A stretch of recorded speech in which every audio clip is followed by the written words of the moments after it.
حدیث کې راغلي دي دوه کلمې دي او څنګه کلمې دي د الله جل جلاله پیغمبر فرمایي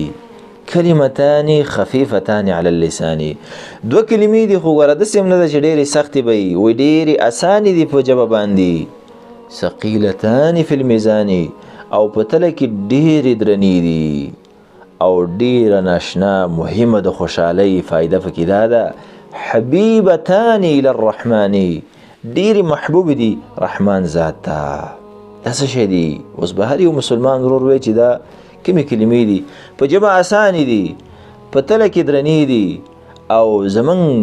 مولا ته او زمونږ رب ته او زمونږ رحمان ذات ته ډېرې محبوبې دي دا دي سبحان الله وبحمده سبحان الله العظیم دا څومره اسانې دي باید چې دا ذکر مسلمان ورور هېر نه کړي او په دې باندې همیشه والی وکړي